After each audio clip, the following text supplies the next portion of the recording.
ጤና ይስጥልኝ ተመልካቾቻችን፣ እንደምንውላችሁ አምሽታችኋል። በላይ በቀለ ነኝ። ዋና ዋና ነጥቦቹን በማስቀደም እንጀምራለን። ሁለቱ ሀያላን ሀገሮች አሜሪካና ቻይና በቤጂንግ ተገናኝተው ሊነጋገሩ ነው። የአሜሪካና ኢራን ባለሥልጣናት ጦርነቱን ለማስቆም ቻይና ጣልቃ እንድትገባም ይፈልጋሉ ነው የሚባለው። ለመሆኑ የአሜሪካ ቻይና ግንኙነት ከኢራን ግጭት አኳያም እንዴት ይመዘናል? በዝርዝር እንመለከተዋለን። እስራኤል በ7 የሊባኖስ አካባቢዎች ከባድ የአየር ድብደባ መፈጸሟ ተነገረ። ሄዝቦላህ ምላሽ ሰጥቷል። ከ1000 በላይ መንገደኞች የጫነ የብሪታንያ መርከብ ፈረንሳይ ውስጥ መያዙ ተነገረ። በርካታ መንገደኞች ታመዋል። በሩቅ ምስራቃዊት ሀገር ምክር ቤት ተኩስ የተከፈተበትን አስገራሚ መረጃም እናካፍላችኋለን። ሌሎችም አሉን። አብራችሁን እንድትቆዩ ጋብዛለሁ።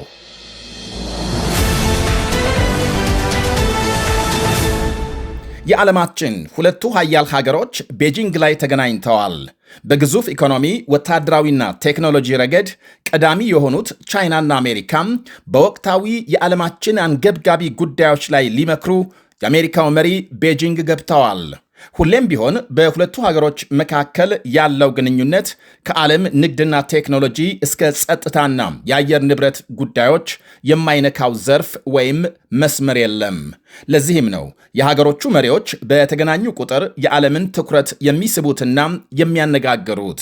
የአሜሪካው መሪ ዶናልድ ትራምፕ ለ3 ቀናት ጉብኝት ዛሬ ረቡዕ ከሰዓት ቻይና ቤጂንግ የገቡ ሲሆን በቀጣይ ከቻይናው መሪ ሺ ጂንፒንግ ጋር በተለያዩ ጉዳዮች ላይ ይነጋገራሉ ተብሎ ይጠበቃል። ቴስላ፣ አፕል እና ቦይንግን የመሳሰሉ የዓለማችን ታላላቅ ኩባንያ ኃላፊዎችም ትራምፕን አጅበው ቻይና የተገኙ ሲሆን የሀገሮቹን የንግድ ትብብር ለማሳደግ ወሳኝ ስምምነቶችን ይፈራረማሉ። ባለፈው የፈረንጆች ዓመት ሁለቱ ሀገሮች ከ400 ቢሊዮን ዶላር በላይ የንግድ ልውውጥ ማድረጋቸው ሲነገር ይህንኑ የንግድ ትብብር አመጣጥኖና አሳድጎ ለመጓዝ ይፈልጋሉ የአሜሪካ መሪዎች። ከዚህ ውጪ በዚህ የሁለቱ መሪዎች ንግግር የኢራን ጉዳይ ዋነኛ ትኩረት እንደሚያገኝ ሲገመት ቴሄራን የሆርሙዝ መተላለፊያን እንድትከፍት ቻይና ጫና እንድታደርግ ይጠይቃሉ ተብሎ ይጠበቃል ፕሬዝዳንት ትራምፕ።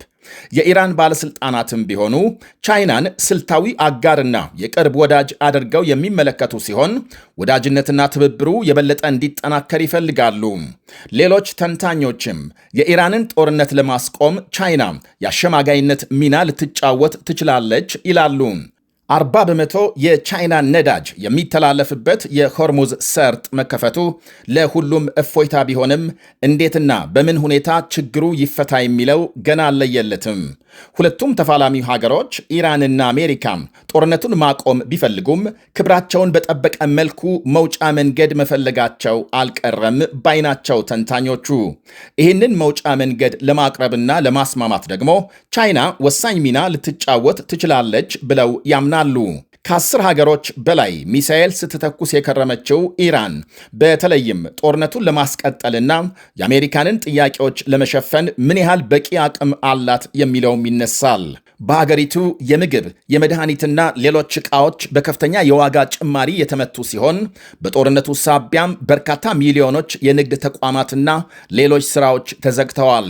ጦርነቱ የጠየቀው ግዙፍ ወጪና አሜሪካም በወደቦች የጣለችው እገዳ የሀገሪቱን ኢኮኖሚ ክፉኛ አድቋል ይላሉ ሄይዲ ካልዛድ የተባሉ የኢራን ኢኮኖሚስትና ተመራማሪ ለአልጀዚራ በሰጡት ቃል።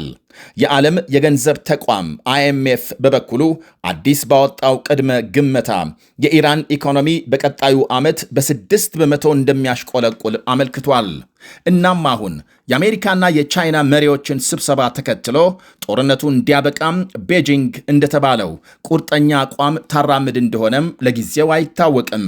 ይህ ሁሉ ሆኖ ሁለቱ ተፋላሚ ሀገሮች ውዝግብ ያስነሱ ወሳኝ ጉዳዮችን እንዴት አስታርቀው እንደሚጓዙ ግልጽ የሆነ ማስተማመኛም እስካሁን አልተገኘም።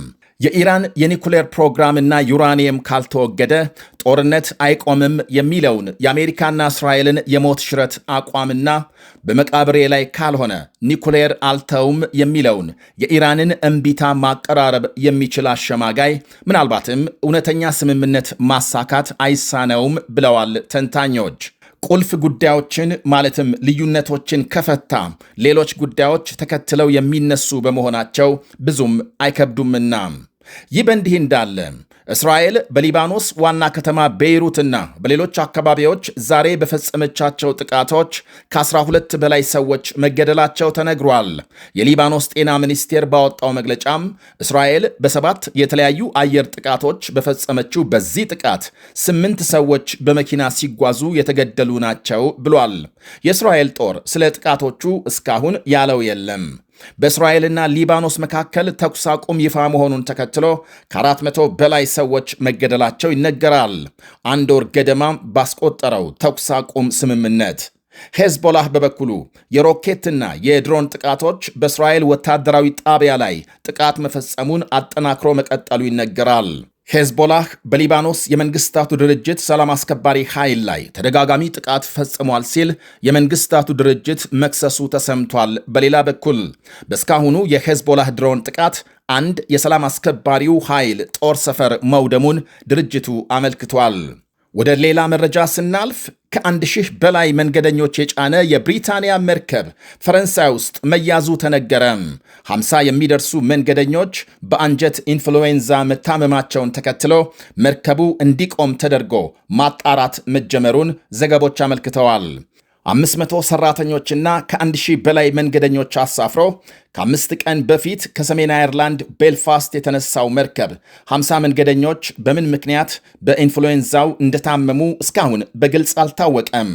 የተበከለ ምግብ ከተመገቡ በኋላም ማቅለሽለሽና ማስመለስ በማስከተል ለአጣዳፊ የአንጀት ኢንፍሉዌንዛ የዳረጋቸውን መንስኤ ሐኪሞች እያጣሩ ሲሆን ከሃንታ ቫይረስ ጋር የሚገናኝ ስለመሆኑ ምንም ማረጋገጫ አልታየም። እስካሁን ከታመሙት መንገደኞች 3ቱ እንዲለዩ የተደረጉ ሲሆን ሌሎች መንገደኞችም ከመርከቡ እንዳይወጡ መወሰኑን የፈረንሳይ ባለሥልጣናት ገልጸዋል። አንድ የ92 ዓመት አዛውንት ባለፈው እሁድ በምን እንደሆነ ባልተገለጸ ምክንያት መሞታቸው ተነግሯል። ሰሞኑን በተመሳሳይ ሌላ የመንገደኞች መርከብ ውስጥ 3 መንገደኞች በሃንታ ቫይረስ መሞታቸውን ተከትሎ ምርመራ ተጠናክሮ መቀጠሉ ይታወሳል። ወደ ሌላ ዜና ስናልፍ የፊሊፒንስ ሴኔት በተኩስ መናወጡ ተነግሯል። ዛሬ የሴኔቱ ሕንፃ በተኩስ መናወጡን ተከትሎ ወታደሮችና ሌሎች የጸጥታ ኃይሎች ሕንፃውን ዘግተው መያዛቸው ታውቋል። የተኩስ ልውውጡ በማን መካከል እንደተካሄደና የተጎዱ ሰዎች ካሉ እስካሁን የተባለ የለም። ምናልባትም ተኩሱ በዓለም አቀፍ የወንጀል ችሎት የሚፈለጉትን ሴናተር ለማሰር በሞከሩ ፖሊሶችና በወታደሮች መካከል ሳይሆን እንዳልቀረ ተገምቷል። ሴናተሩ በቀድሞ የሀገሪቱ ፕሬዝዳንት ሮድሪጎ ዱቴርቴ ስልጣን ዘመን የፖሊስ ኃላፊ በነበሩበት ጊዜ በርካታ ሰዎች አስገድለዋል በሚል ነው በዓለም አቀፍ ፍርድ ቤት የሚፈለጉት ተብሏል። እርሳቸውን ጨምሮ በርካታ ሴናተሮች ከሕንፃው ውስጥ እንዳሉ ከውጪ እንደተቆለፈባቸው ተነግሯል። ባለሥልጣናት ሴናተሩ አለመታሰራቸውንና በደህና ሁኔታ ላይ ይገኛሉ ብለዋል። ከሕንፃው ውጪ ሴናተሩ ተላልፈው ለዓለም አቀፍ ፍርድ ቤት እንዲሰጡ የሚጠይቅ ሰልፍ መካሄዱን ዘገቦች አመልክተዋል።